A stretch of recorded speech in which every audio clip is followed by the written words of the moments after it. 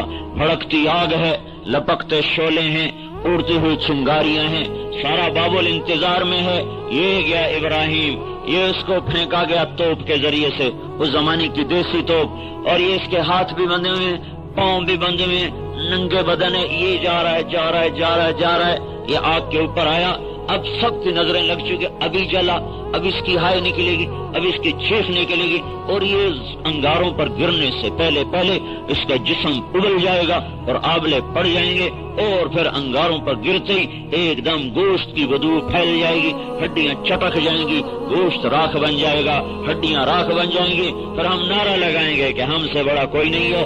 اس انتظار میں مرد بھی دیکھ رہے، عورتیں بھی دیکھ رہی، بچے بھی دیکھ رہے، نمرود بھی تخت شاہی پر اپنے محل کی بالکونی میں کھڑا ہوا دیکھ رہا ہے کہ بس ہو گیا کام، ہو گیا کام، آگ جلاتی ہے، آگ جلاتی ہے، اور میرے رب نے کہا فرأيتم النار التي تورون أأنتم أنشأتم شجرتها أم نحن المنشئون نحن جعلناها تذكرة ومتاعا للمقوين فسبح باسم ربك العظيم۔ یہ آگ تمہاری پیدا کردہ ہے، یہ تمہارے رب کی پیدا کردہ ہے، آگ تم نے بنائی، تمہارے اللہ نے بنائی، آگ تیرے امر سے جلاتی، تیرے رب کے امر سے جلاتی ہے،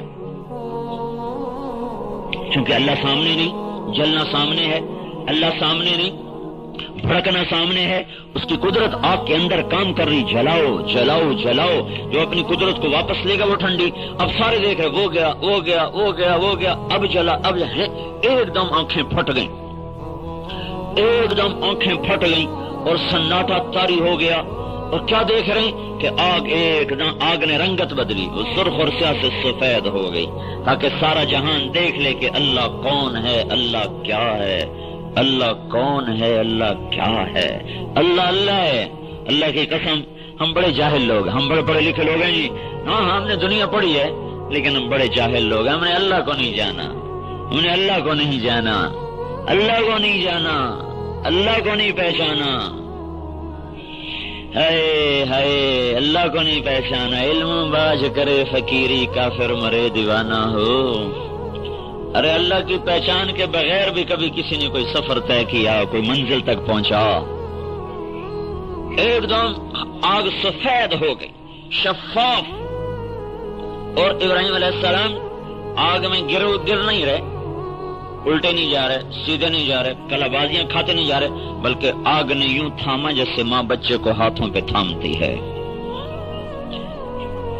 اور جا کر آرام سے انگاروں پر بٹھا دیا۔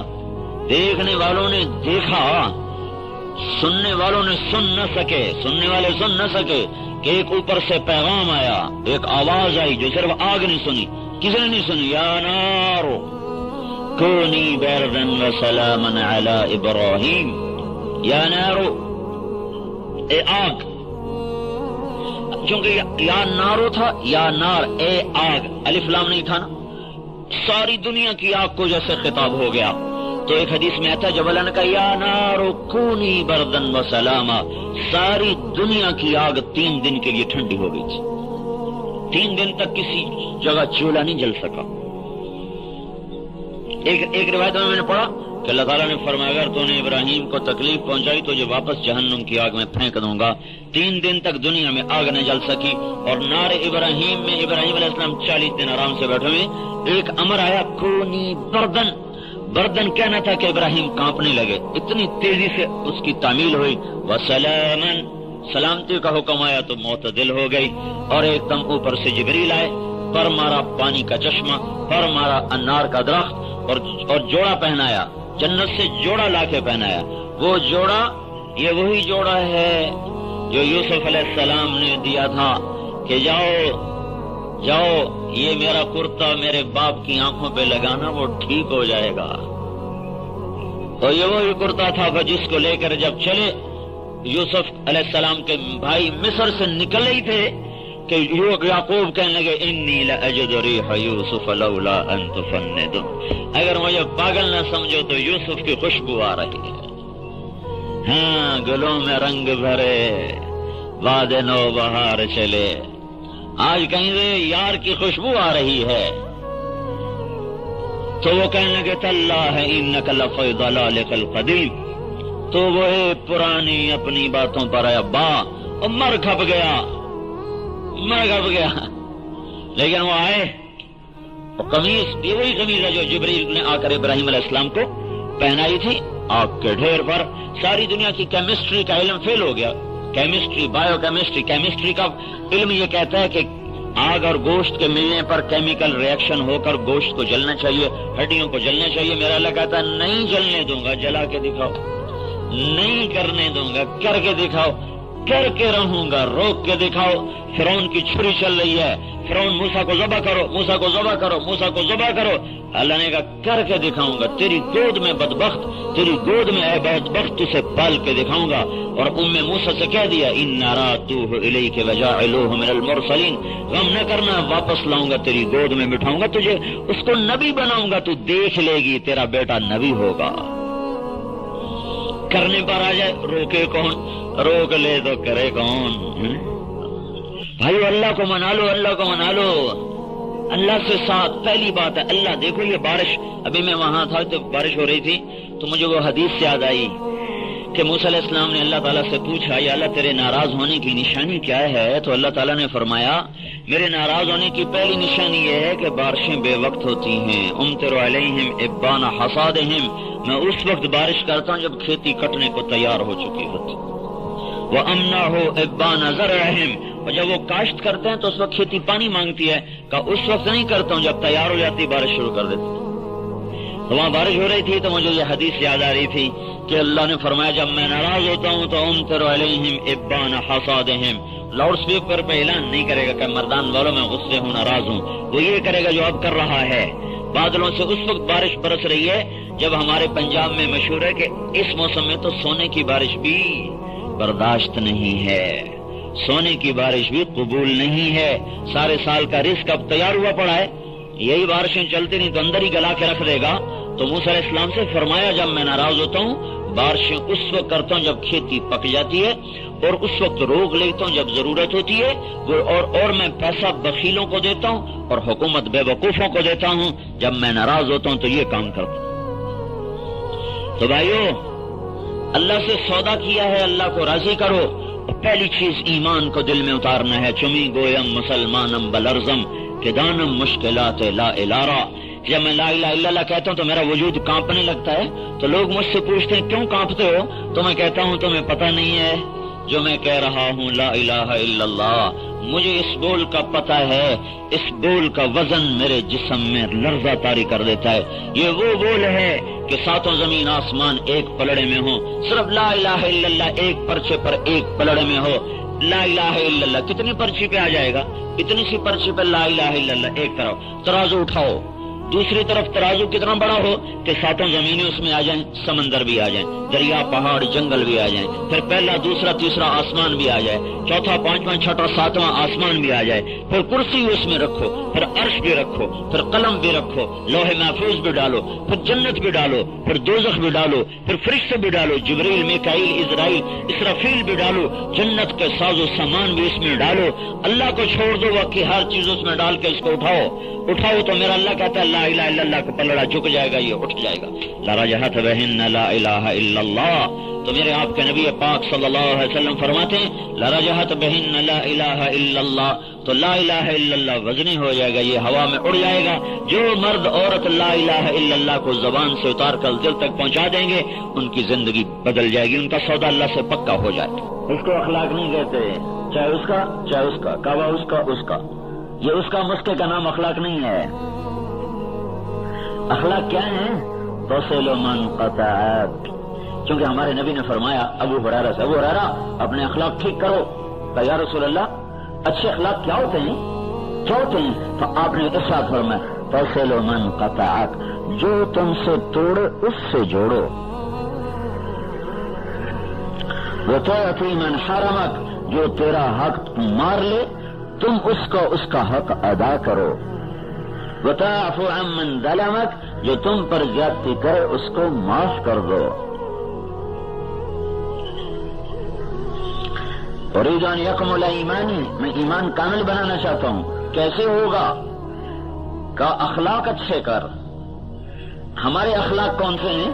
جو پخیر کہے اس کو پخیر کہو، جو پخیر نہ کرے اسے نہ کہو. ایسے ہی کہ نہیں؟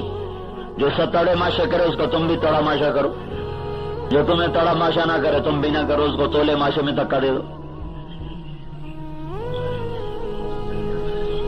جو تمہارا حال پوچھنا ہے اس کا حال پوچھو، جو نہ پوچھنا ہے نہ پوچھو. یہ اخلاق نہیں ہے، یہ کاروبار ہے، کاروبار، پالیسی ہے، پالیسی، معاملہ ہے، معاملہ، ڈیل ہے، ڈیل۔ جس نے سلام کیا ہم نے سلام کیا، جس نے نہیں کیا ہم نے کوئی نہیں کیا، جو میں پوچھنے ہم پوچھنے چلے گئے، جو نہیں آیا ہم نہیں گئے۔ اخلاق اس سے عالی درجہ بتایا جا رہا، تصل من قطعک وتعطی من حرمک وتعفو عن من ظلمک، توڑنے والے سے جوڑو۔ سنو بتا دوں، 100 نفل پڑھنے آسان ہے، جو منہ موڑ کے گزر جائے اس کو سلام کرنا مشکل ہے۔ 1 سال پیدل سفر کروا لو، نفس کرے گا۔ جو حال پوچھنے نہیں آتا نا، اس کا حال پوچھنے 2 قدم نہیں جائے گا چل کے۔ ساری رات طواف کرنے کو تیار ہے، ساری رات طواف کرنے کو اس کا نفس تیار ہو جائے گا، لیکن جو اس کی بیماری پر اس کو پوچھنے نہیں آیا، اس کو پوچھنے کوئی نہیں جائے گا، ساتھ میں اس کا گھر ہے۔ 4 قدم پہ مرگ ہوگی، اس کے جنازے میں نہیں جا رہا۔ لیکن بندے کیوں نہیں جا رہا؟ کہا ہماری دفعہ کوئی نہیں آیا تھا، ہم نہیں جائیں گے۔ اور کراچی جا رہا ہے، وہ کہاں جا رہے ہو؟ جنازہ ہو گیا، بدبخت۔ وہ 4 قدم پر تو گیا نہیں تھا، کراچی کیوں جا رہا ہے؟ وہ آیا تھا، ہمیں جانا پڑے گا۔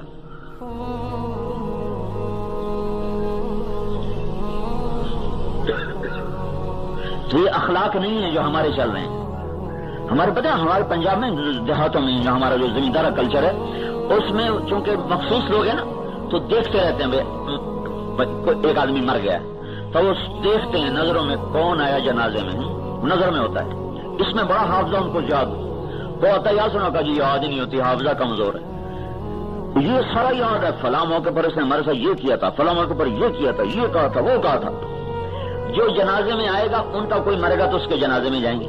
جو جنازے سے اگلے دن آئے گا نا، تو یہ اگر گھر میں موجود بھی ہوں گے نا، تو اس کے جنازے میں نہیں جائیں گے، اگلے دن جائیں گے۔ اتنا حساب کتاب رکھتے ہیں۔ ہمارے ہاں مثال ہے، قدموں کے قدم، قدموں کے قدم، جو آئے وہاں جاؤ، قدم کے قدم، جو قدم اٹھا کے آئے تم بھی قدم اٹھا کے جاؤ، جو نہ آئے نہ جاؤ۔ یہ اسلام کا اخلاق نہیں ہے، یہ انسانی، یہ مسلمان کے اخلاق نہیں، یہ مومن کے اخلاق نہیں ہے، یہ ہمارے رواجی اخلاق ہے، رواجی اخلاق۔ تصل من قطعک، توڑنے والے سے جوڑو، تعطی من حرمک، چھیننے والے کو دو۔ اندازہ لگاؤ، 20 سال ہو گئے تھے قریش مکہ کو لڑتے ہوئے۔ خندق کی لڑائی میں کتنی تکلیف آئی اللہ کے نبی کو، اور خندق کے بعد مکے میں قحط پڑا تو اللہ کے نبی نے مدینے سے غلہ بھیجا، مدینے سے پیسے بھیجے، 300 دینار ابو سفیان کو بھیجے، جو اوت میں لشکر کا سردار اور خندق میں لشکر کا سردار بن کے آ رہا تھا، اس کو بھیجے کہ مکے والوں میں قحط آ گیا، کھلا دو۔ تو ابو سفیان کہنے لگا قربان جاؤں محمد کے، ہم اس کو قتل کرنے کے چکر میں، وہ ہمیں روٹی کھلانے کے چکر۔ تمہارا نبی تو کافروں کے ساتھ یہ کرے اور ہم سگے بھائی سے بات نہ کریں۔ سگا بھائی، ماں باپ سے اخلاق اچھے نہیں ہیں۔ جس ماں نے جنا اس سے سیدھے منہ بات نہیں، جس باپ نے ساری زندگی دھکے کھائے اس سے سیدھے منہ بات کرنے کو تیار نہیں ہے۔ جس ماں کا پیٹ سیر گیا، چھاتیاں لٹک گئیں دودھ پلا پلا کے، اور ناخن میں بدبو رچ گئی، اس کا پیشاب اور پخانہ دھو کے، اور رو رو کے آنکھیں سوج گئی اس کی بیماری پر، اس کے دکھ پر، اس کی تکلیف پر، ساری رات جاگ کے پہرے دیے، ساری رات لے کر اس کو ہسپتال میں بیٹھے رہے۔ جب یہ جوان ہوا تو ماں کوئی بکواس کرنے پر آ گیا، باپ کوئی دھکا دینے پر آ گیا۔ اس لیے اللہ کے نبی کا فرمان ہے، ہر گناہ کی سزا موت کے بعد ہے، ماں باپ کے نافرمان کی سزا مرنے سے پہلے بھی ہے، مرنے کے بعد بھی ہے۔ موت سے پہلے ماں باپ کا ناف، اگر دیکھو توبہ پر ہر شے معاف ہو جاتی، چاہے مر گئے ہوں پھر بھی توبہ کر لے، ان کے لیے ایصال ثواب شروع کر دے تو بھی اللہ معاف کرے گا۔ لیکن یہ ایسی نحوست ہے، امام بخاری نے ایک روایت نقل کی ہے کہ ایک گاؤں سے کچھ جو روایت کرنے والے ایک گاؤں سے گزرے، عصر کی نماز پر ایک قبر پھٹی، اس میں سے ایک شخص نکلا، اس کا سر گدھے کا تھا، اور وہ زور سے 3 دفعہ اس نے آواز لگائی، پھر قبر کے اندر غائب ہو گیا۔ تو انہوں نے پوچھا یہ کیا ماجرا ہے، یہ کون ہے؟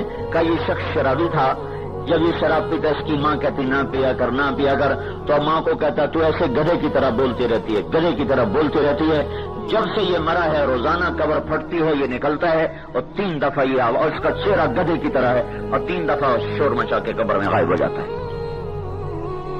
اخلاق او بھائیو اخلاق، معاف کرنا، درگزر کرنا، چھوٹا بن جانا، اس کا سب سے بڑا حقدار تمہارے ماں باپ ہیں، تمہارے بھائی ہیں، تمہاری بہنیں ہیں، تمہاری بیوی ہے، بیوی کے لیے خامند ہے، بچے ہیں، ماں باپ ہیں، دوست احباب کی بات ہیں۔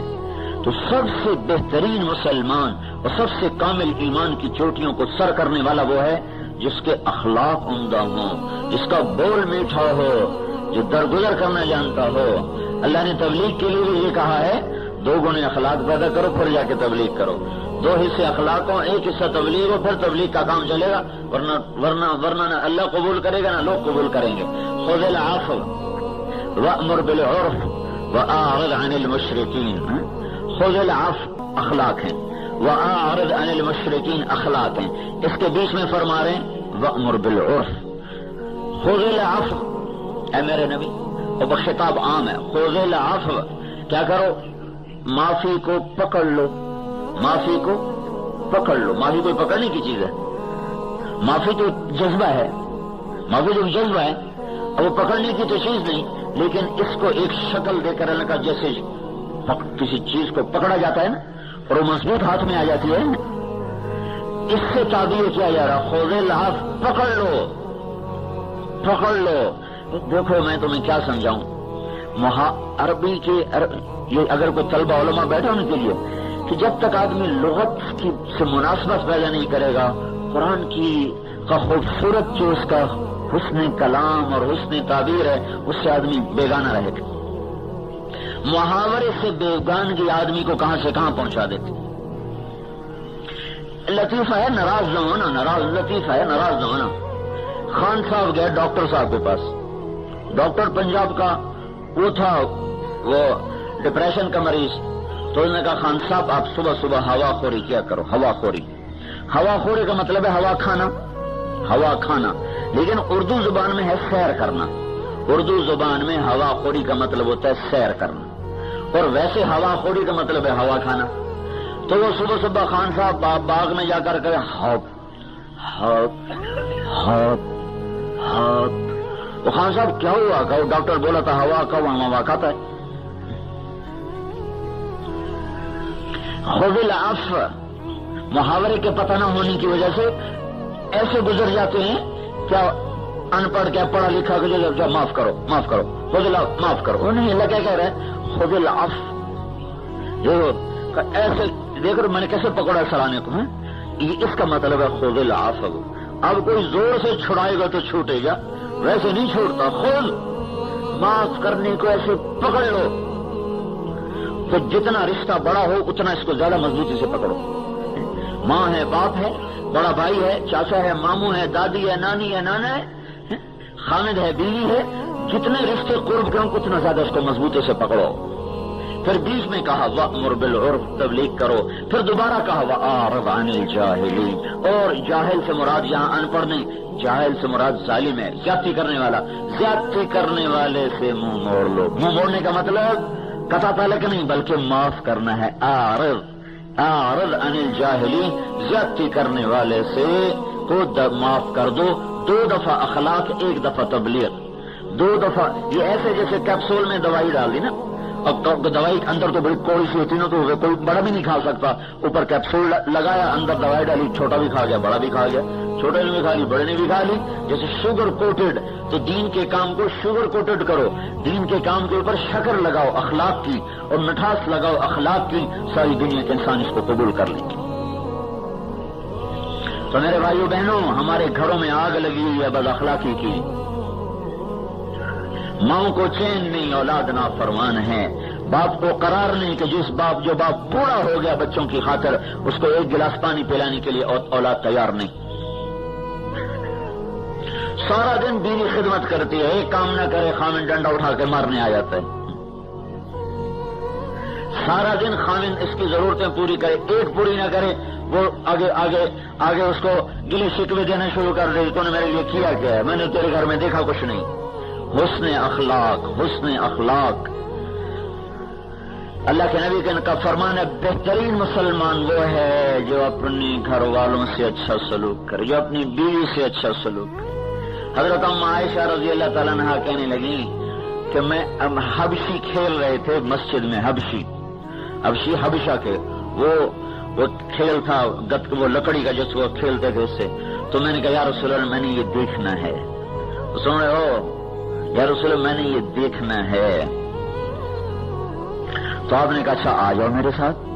تو آپ دروازے میں کھڑے ہو گئے، پردے آپ نے اپنے جسم کو پردہ بنا لیا، اور حضرت عائشہ رضی اللہ تعالیٰ عنہا آپ کے کندھے کے ساتھ لگ گئیں، اور ایسے کندھے پر تھوڑی رکھ کر اور تھوڑی سی اوٹ کر کے تو آپ نے دیکھنا شروع کیا. اور حضرت ام عائشہ فرماتی ہیں جب تک میں نہیں ہٹی اللہ کے نبی کھڑے مجھے دکھاتے رہے. تم تو بیویوں کو تالے لگا کے چلے جاتے.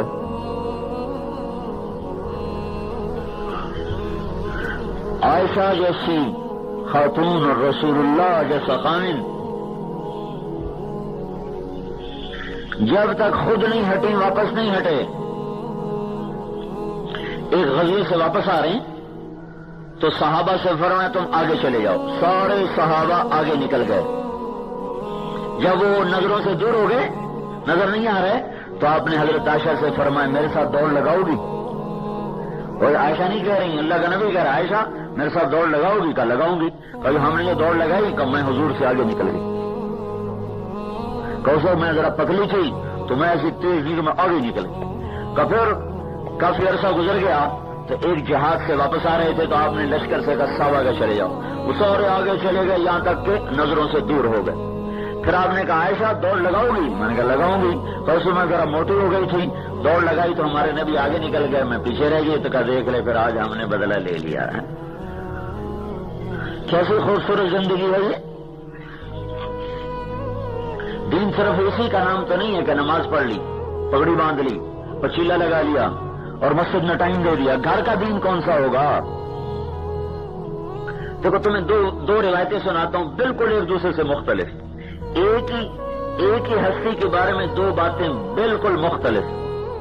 ہندو بن ابی حالہ سے حضرت امام حسن پوچھ رہے ہیں کہ حضور پاک صلی اللہ علیہ وسلم کیسے تھے؟ تو وہ کہہ رہے ہیں کان دائم الفکر متواصل الاحزان. اللہ کے نبی ہر وقت فکر میں اور ہر وقت غمگین. یہ ہند بن ابی حالہ کی روایت، صحیح روایت کہ امام حسن پوچھ رہے ہیں کہ ماموں ہند بن ابی حالہ، ہند یہ حضرت خدیجہ کے بیٹے ہیں. ابو حالہ پہلے خامن، دوسرے خامن جو تھے نا حالہ، اس کے بیٹے ہیں، اس لیے ان کو ماموں کہا کرتے تھے امام حسن حسین وغیرہ. تو وہ فرمایا کہ اللہ کے رسول کیسے تھے؟ تو کہا بیٹا اللہ کے رسول ہمیشہ گہری سوچ میں رہتے تھے اور ہمیشہ غمگین رہتے تھے. اب دوسری روایت سنو.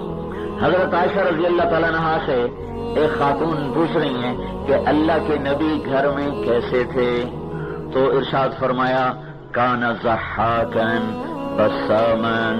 اللہ کے نبی بڑے ہنسنے والے تھے، بڑے مزاح کرنے والے تھے، بڑا جی لگانے والے تھے. ضحاکن بسامن، چہرہ ہر وقت خوش، چہرہ کھلا ہوا، چہرہ کھلا ہوا، چہرہ ہنستا ہوا، مسکراتے ہوئے، ہنسی مزاح کرتے ہوئے. اب بتاؤ ایک روایت کہہ رہی ہے ہر وقت ہنستے ہوئے، دوسری روایت کہہ رہی ہے ہر وقت غمگین ہیں. ایک ہستی کے دو روپ ہیں. ایک روپ گھر کا ہے جس میں آپ ہنستے ہیں مسکراتے ہیں، ایک روپ بازار کا باہر کا ہے جس میں آپ سنجیدہ ہیں غمگین ہیں. جب آپ گھر میں آتے ہیں تو وہ روپ باہر، وہ کپڑے باہر اتار دیتے ہیں اور گھر آ کر وہ لباس پہنتے ہیں جو گھر والوں کی ضرورت ہے.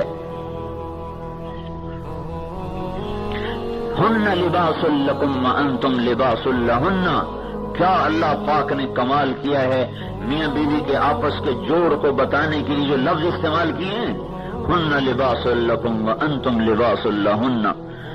انتہا یعنی اس کو اچھی طرح تعبیر کرنے کے لیے اردو زبان میں زور لگانا پڑے گا، زور جو میرے پاس ہے نہیں. ہن لباس لکم وانتم لباس لہن.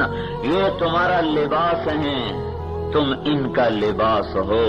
عورت کا ذکر پہلے کیا، تمہارا ذکر بعد میں کیا. ہن لباس لکم، یہ تمہارا لباس ہے. لباس سے کیا ہوتا ہے؟ زینت پیدا ہوتی. لباس سے کیا ہوتا ہے؟ پردہ ہوتا ہے. لباس سے کیا ہوتا ہے؟ گرمی سردی سے بچاؤ ہوتا ہے. لباس سے کیا ہوتا ہے؟ انسان معاشرے میں بیٹھ سکتا ہے، مجلس میں بیٹھ سکتا ہے، اور پتہ نہیں اس میں کتنے اشارات چھپے ہوئے ہیں. لباس، لفظ لباس بتانا یہ تھا کہ آپس میں اس طرح پیار محبت سے رہو. اپنا کرتا کبھی پھاڑا؟ کبھی کوئی پاگل ہو جائے تو کرتا پھاڑتا ہے؟ اگر کرتے پر نشان پڑ جائے تو اگلے کو کہتا ہے یار دیکھو تو نے میرا کرتا ہی خراب کر دیا. بعض اوقات تو جلدی میں اٹھتے ہیں نا تو اپنے ہی ہاتھ سے نا یہ کرتا پھٹ جاتا ہے تو خود افسوس ہوتا ہے یار دیکھو کرتا ہی پھٹ گیا، کرتا ہی پھٹ گیا ہے. اپنے ہاتھوں سے کوئی اپنا لباس پھاڑتا ہے تو اللہ یوں کہہ رہا تم کیسے پاگل ہو کہ اپنے کرتے کو تو حفاظت کرتے اور بیوی کے ساتھ بدتمیزی کرتے ہو.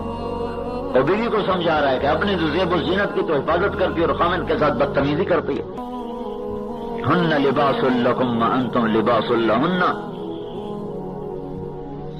بہترین مسلمان جو گھر والوں سے حسن سلوک کرے، جس کے گھر میں بیٹی پیدا ہو اور وہ برا نہ منائے تو آسمان سے ایک فرشتہ اترتا ہے اور وہ اس کے اوپر پر بچھا دیتا ہے، ماں پر بھی بیٹی پر بھی، اور یوں کہتا ہے تو بھی کمزور تیری ماں بھی کمزور، جو تم دونوں پہ خرچ کرے گا اللہ اس کا ساتھی بن جائے.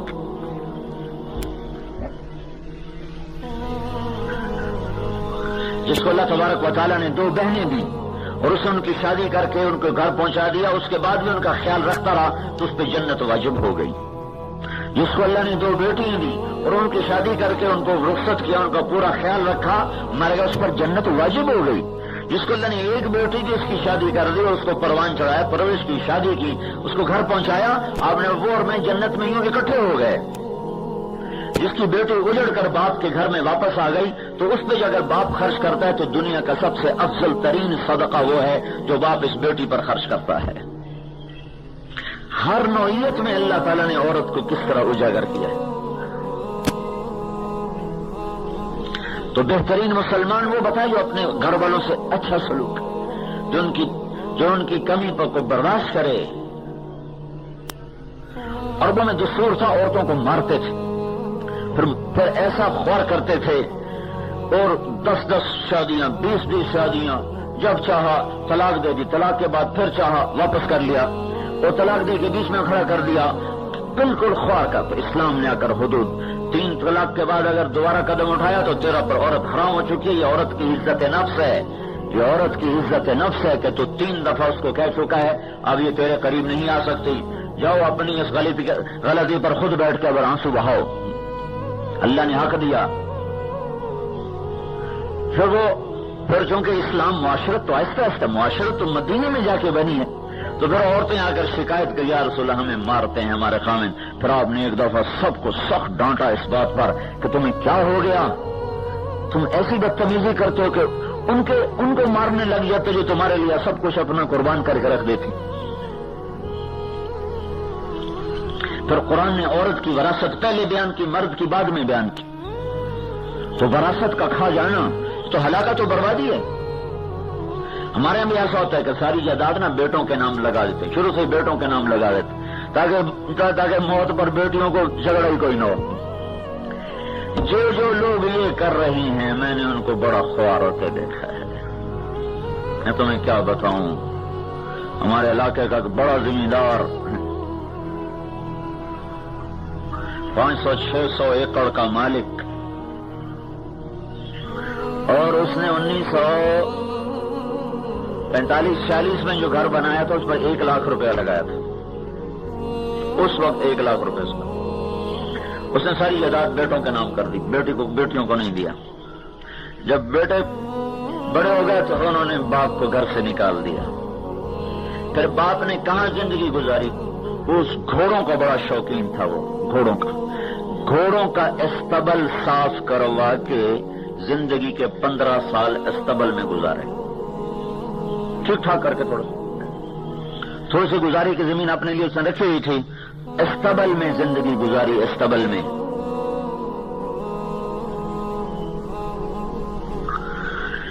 ہے دیکھ کا ایک دانہ ہی دیکھ کے پتہ چل جاتا ہے کچی ہے کہ پکی ہے. اگر فرض کرو کسی کو ایسا دکھ نہیں پہنچا موت سے پہلے، قبر میں جاتے ہی پہلا جھٹکا قبر اس کو اسی کا دے گی بدبخت. بیٹیوں کا حق بیٹوں کو دے کے آ گیا. جائیداد تو مجھے میرے اللہ نے دی. پھر میرے اللہ نے کہا بیٹی کا بھی حصہ ہے, بیٹے کا بھی حصہ ہے, للذکر مثل حظ الانثیین. تو کتنا ظلم و ستم ہو رہا ہے کہ سارے سرحد میں کوئی نہیں ہے جو بیٹیوں کو حصہ دے اور اس کی دعوت دے, اس کی بات چلائے. 2 سال بعد آیا ہوں, پھر شور مچا رہا ہوں, بہنوں کو حصہ دو, بیٹیوں کو حصہ دو. پورے دین پر چلنے کا نام شریعت ہے, پورے دین پر چلنے کا نام اسلام ہے, پورے دین پر چلنے کا نام تبلیغ ہے. اگر گھر میں حسن سلوک نہیں ہے تو یہ در در پھر کے کیا سیکھ کے آیا ہے؟ اگر ماں باپ کا احترام اور عزت نہیں ہے تو اس نے مسجد میں بیٹھ کے کیا سیکھا ہے؟ اگر اس کی دکان کا ترازو صحیح نہیں ہے تو اس نے اللہ سے ہونے کا کیا سیکھا ہے؟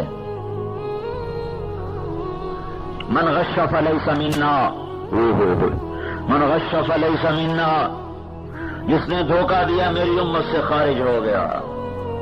کتنی سخت بات ہے.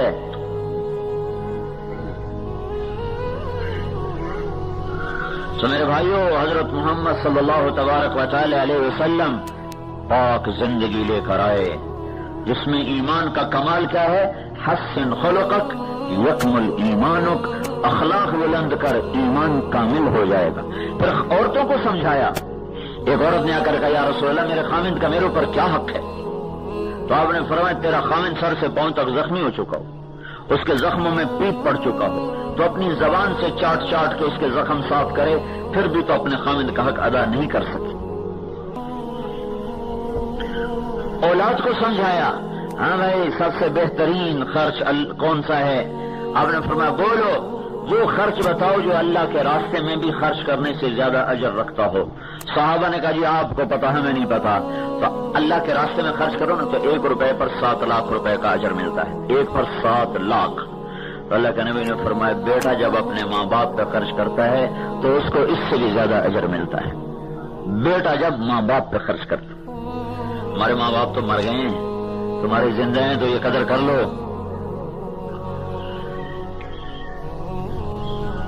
دعا لے لو کسی طرح دعا.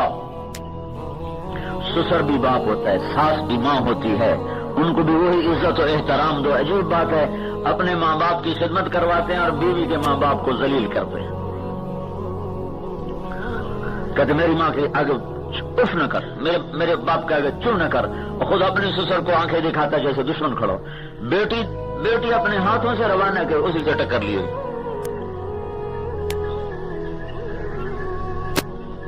حالانکہ اللہ تعالیٰ نے ذمے کوئی نہیں کرے تو اس کا احسان ہے گا. یہ میری ماں کی خدمت اس کے ذمے کوئی نہیں کرے تو اس کا احسان ہے, نہ کرے تو اس پہ واجب کوئی نہیں ہے. میرے ذمے ہے, میں دکان سے وقت نکالوں, میں اپنے دفتر سے, گھر سے, مسجد سے وقت نکالوں. اپنے ماں باپ کو وقت نہ دینا یہ کیسی عجیب بات ہے. قریبا تبلیغ کام اتنی مصروفیت ہوگی کہ ماں باپ کے لیے بھی وقت کوئی نہیں بچا. دکان میں اتنی مصروفیت ہوگی کہ ماں باپ کے لیے وقت کوئی نہیں بچا. ہسپتال میں اتنی مصروفیت ہے کہ ماں باپ کے لیے وقت کوئی نہیں. تو بند کرو اس کو.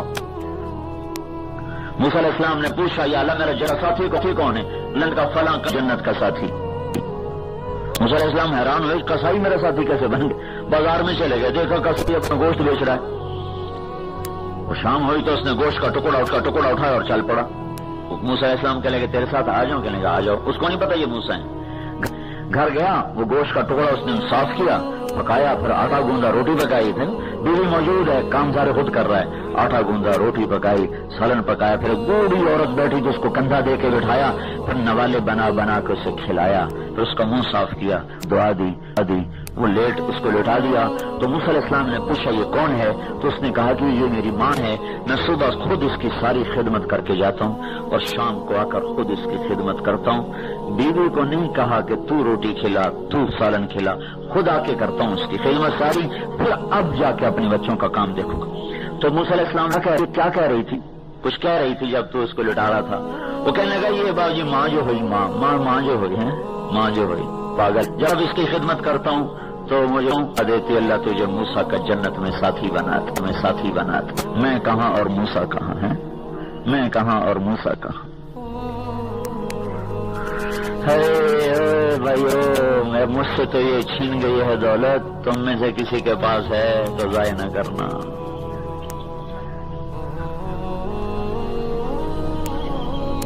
یہ وہ دین ہے جس کو آج کوئی نہیں بتاتا، اور یہ وہ دین ہے جس پر آنے کے لیے دانتوں پسینے آ جاتے ہیں۔ اس لیے تو اللہ کہتا ہوں اللہم اف، لا تقل لہما اف، اف بھی نہ کرو۔ پھر انہوں نے ماں باپ کو بھی سمجھایا کہ تمہارے ذمہ کیا ہے، تمہارے ذمہ کیا ہے۔ یا بنی لا تشرک باللہ، ماں اور باپ کے ذمہ کیا ہے کہ بیٹے کی بنیاد بنائیں۔ پہلی بنیاد کیا ہے؟ بیٹا شرک نہ کرنا، لا الہ الا اللہ ان کے دل میں اتارے۔